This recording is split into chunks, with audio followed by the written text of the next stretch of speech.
Hello friends, welcome back to my channel Simnas food world. അപ്പോൾ ഇന്ന് ഞാൻ വന്നിട്ടുള്ളത് നല്ലൊരു സ്വീറ്റ് ആയിട്ടുള്ള റെസിപ്പി ആയിട്ടാണ് കേട്ടോ. മറ്റൊന്നുമല്ല, നമുക്ക് ബ്രെഡ് കൊണ്ട് വളരെ എളുപ്പത്തിൽ റെഡിയാക്കി എടുക്കാൻ പറ്റിയ ഗുലാബ് ജാമിൻ്റെ റെസിപ്പി ആയിട്ടാണ് ഞാനിന്ന് വന്നിട്ടുള്ളത്.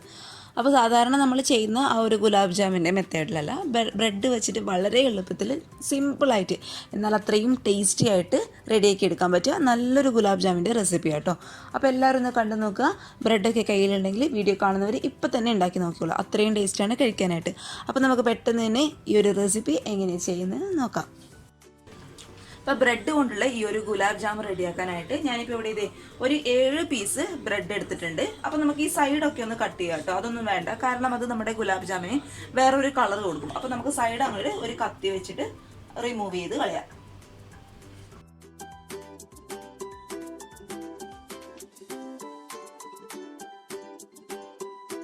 അപ്പോൾ സൈഡൊക്കെ കംപ്ലീറ്റ് ആയിട്ട് കട്ട് ചെയ്തതിന് ശേഷം ബ്രെഡ് മുഴുവനായിട്ട് ഞാൻ ഈ ഒരു മിക്സിയുടെ ജാറിൽ ഇട്ട് കൊടുത്തിട്ടുണ്ട്.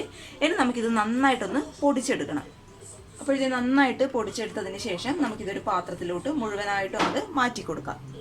ഇനി നമുക്ക് ഈ ബ്രെഡ് കുഴച്ചെടുക്കാനായിട്ട് കുറച്ച് പാല് ഞാനിവിടെ എടുത്തിട്ടുണ്ട്. പാലിൻ്റെ അളവ് കറക്റ്റായിട്ട് പറയാനായിട്ട് പറ്റില്ല കേട്ടോ, കാരണം നമ്മളത് കുഴച്ചെടുക്കുന്നത് പോലെ ഇരിക്കും. ഈ പാല് വെച്ച് നമുക്ക് ഈ ബ്രെഡ് സോഫ്റ്റായിട്ട് കുഴച്ചെടുക്കണം. പക്ഷേ പാലെല്ലാം കൂടി ഒരുമിച്ചിട്ട് അങ്ങോട്ട് ഒഴിച്ചു കൊടുത്ത് കുഴച്ചെടുക്കാനായിട്ട് പാടില്ല. പാലിൻ്റെ അളവ് കൂടി പോയി കഴിഞ്ഞാൽ പിന്നെ നമ്മുടെ ബ്രെഡ് പിന്നെയും പൊടിച്ചെടുത്തൊക്കെ ചേർക്കേണ്ടി വരും.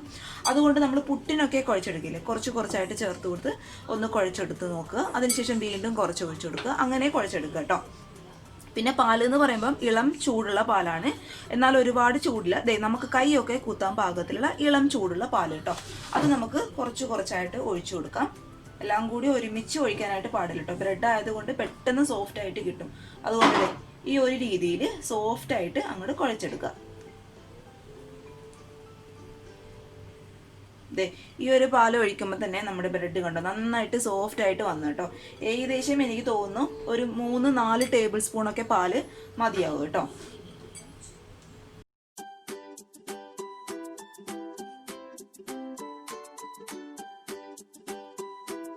അപ്പോൾ ബ്രെഡ് കൈ വെച്ച് തന്നെ ഒരു 2-3 മിനിറ്റ് ഞാൻ നന്നായിട്ട് സോഫ്റ്റ് ആയിട്ട് കുഴച്ചെടുത്തിട്ടുണ്ട്. ഇനി നമുക്കിത് ചെറിയ ഉരുളകളാക്കി എടുക്കണം കേട്ടോ. അപ്പോൾ കൈയുടെ അടിയിൽ എന്തെങ്കിലും ഓയിലോ അല്ലെങ്കിൽ നെയ്യോ തടവി കൊടുത്തതിന് ശേഷം കൈയുടെ അടിയിൽ വെച്ച് ആദ്യം നന്നായിട്ട് നമുക്കൊന്ന് പ്രസ് ചെയ്ത് കൊടുക്കണം. കാരണം ഈ ഒരു റോളിൽ ക്രാക്കൊന്നും ഉണ്ടാവാനായിട്ട് പാടില്ല കേട്ടോ. അതിന് വേണ്ടിയിട്ട് കൈയുടെ അടിയിൽ വെച്ച് നന്നായിട്ട് സോഫ്റ്റായിട്ട് ഒന്ന് റോൾ ചെയ്തതിന് ശേഷം ചെറിയ ഉരുളകൾ ആക്കിയെടുക്കുക കേട്ടോ. ക്രാക്ക് ഉണ്ടാവാനേ പാടില്ല, അതൊന്ന് ശ്രദ്ധിച്ചേക്കണം. കാരണം നമ്മൾ ക്രാക്കോടുകൂടി എണ്ണയിലിട്ട് ഫ്രൈ ചെയ്തെടുക്കുമ്പോൾ എണ്ണ പെട്ടെന്ന് കുടിക്കും കേട്ടോ. അതുകൊണ്ട് ക്രാക്കൊന്നുമില്ലാതെ ഇതുപോലെ നല്ല സോഫ്റ്റായിട്ട് നല്ല സ്മൂത്തായിട്ട് അങ്ങോട്ട് ഉരുട്ടിയെടുക്കുക.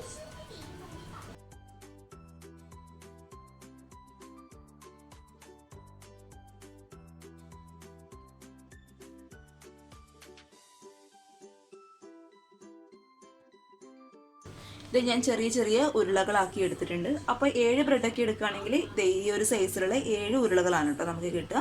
അപ്പോൾ നന്നായിട്ട് സോഫ്റ്റായിട്ട് നല്ല സ്മൂത്തായിട്ട് ഉരുട്ടിയെടുക്കുക. ഇനി എണ്ണ നന്നായിട്ട് ചൂടാവുന്ന സമയത്ത് നമ്മൾ ഉരുട്ടി വെച്ച ബ്രെഡ് ബോൾസ് നമുക്ക് ഓരോന്നോരോന്നായിട്ട് ഇതിലോട്ട് ഇട്ട് കൊടുക്കുക കേട്ടോ. അപ്പോൾ എണ്ണ നന്നായിട്ട് ചൂടാവണം. എന്നിട്ട് നമ്മൾ ബോൾസ് ഇട്ട് കൊടുക്കുന്ന സമയത്ത് പതുക്കെ മീഡിയം ഫ്ലെയിമിലോട്ട് മാറ്റി സാവധാനം ഫ്രൈ ചെയ്ത് എടുക്കുക.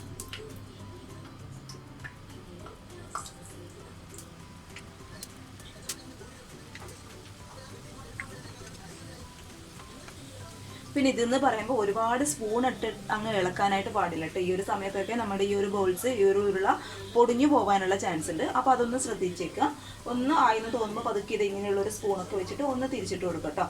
നന്നായിട്ട് ഒരു ബ്രൗൺ നല്ല മുരിഞ്ഞ കളറായിട്ട് വരണം. ആ ഒരു സമയത്ത് മാത്രമേ നമുക്കിത് എണ്ണയിൽ നിന്ന് അങ്ങോട്ട് എടുത്ത് മാറ്റേണ്ട ആവശ്യമുള്ളൂ.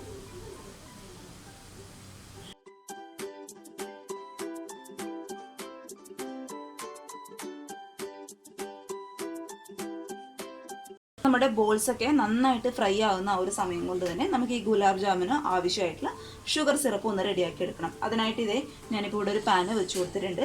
അതിലോട്ട് 1/2 കപ്പോളം പഞ്ചസാര നമുക്ക് ഇട്ട് കൊടുക്കാം. ഇനി ഇതിലോട്ട് 1/2 കപ്പോളം വെള്ളവും കൂടി ഞാൻ ഒഴിച്ചു കൊടുക്കുന്നുണ്ട്.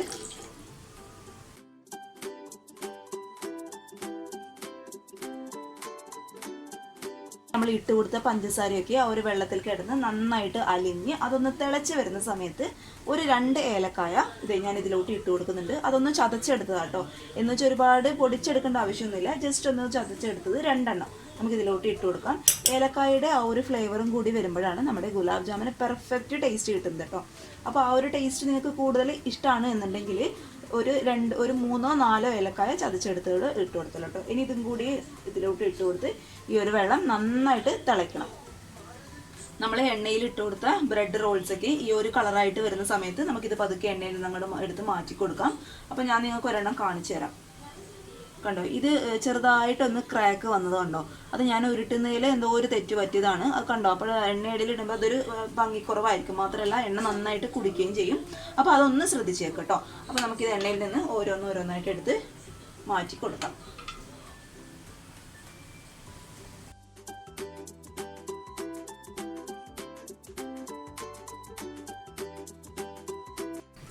ഇത് നമ്മുടെ ഷുഗർ സിറപ്പൊക്കെ നന്നായിട്ട് തിളയ്ക്കുന്നുണ്ട്. ഇതിപ്പോൾ ഒരു വെള്ളം പോലെ ആയിട്ടാണ് കേട്ടോ ഇരിക്കുന്നത്. ഇത് കറക്റ്റ് ഒന്ന് കുറുകി വരണം. എന്ന് വെച്ചാൽ ഒരുപാട് നൂൽ പരിവാവേണ്ട ആവശ്യമൊന്നുമില്ല. ജസ്റ്റ് നമ്മൾ ഒഴിച്ചു കൊടുത്ത വെള്ളം നന്നായിട്ടൊന്ന് കുറുകി വരണം.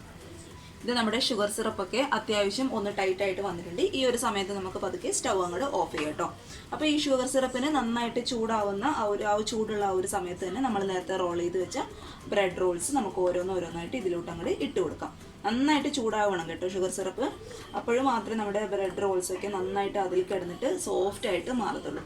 ഇനി ഇത് നമുക്കൊന്നത് ഇങ്ങനെ ചെയ്ത് കൊടുക്കാം.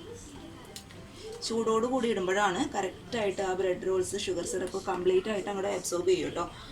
അതിന് വേണ്ടിയിട്ടാണ് ചൂടോടുകൂടി തന്നെ ഇടണമെന്ന് പറയുന്നത്. നമുക്കിതൊരു 3/4 മണിക്കൂർ ഒന്ന് അടച്ചു വെക്കാം. അപ്പോഴേക്കും നമ്മുടെ ബ്രെഡ് റോൾസൊക്കെ ആ ഒരു ഷുഗർ സിറപ്പിൽ കിടന്ന് കംപ്ലീറ്റ് ആയിട്ട് നന്നായിട്ട് സോഫ്റ്റ് ആയിട്ട് വരും കേട്ടോ. അപ്പോൾ നമുക്കിതോടെ 3/4 മണിക്കൂർ ഒന്ന് അടച്ചു വെക്കാം. ഇതേ 1 മണിക്കൂർ കൊണ്ടൊക്കെ നമ്മുടെ ഗുലാബ് ജാമിൻ്റെ ഉള്ളിൽ ആ ഷുഗർ സിറപ്പ് നന്നായിട്ട് കോട്ടായി നല്ല സോഫ്റ്റായിട്ട് വന്നിട്ടുണ്ട്. കഴിക്കാനായിട്ട് നല്ല ടേസ്റ്റാണ്. അപ്പോൾ എല്ലാവരും ഒന്ന് ഉണ്ടാക്കി നോക്കുക. നന്നായിട്ട് ഈ ഷുഗർ സിറപ്പ് ഗുലാബ് ജാമിൻ്റെ ഉള്ളിലോട്ട് പോകണം. അപ്പോഴാണ് കറക്റ്റായിട്ട് ആ ടേസ്റ്റും ആ ഒരു സോഫ്റ്റ്നെസ്സൊക്കെ കിട്ടുക കേട്ടോ. അപ്പോൾ ബ്രെഡ് കൊണ്ട് നമുക്ക് വളരെ എളുപ്പത്തിൽ റെഡിയാക്കി എടുക്കാൻ പറ്റും നല്ലൊരു സ്വീറ്റ് ആയിട്ടുള്ള റെസിപ്പിയാണ്. അപ്പോൾ എല്ലാവരും ഒന്ന് റെഡിയാക്കി നോക്കുക. തയ്യാറാക്കി നോക്കിയിട്ട് നിങ്ങളുടെ അഭിപ്രായങ്ങളൊക്കെ ഒന്ന് കമൻറ്റ് ബോക്സിൽ അറിയിക്കുക കേട്ടോ.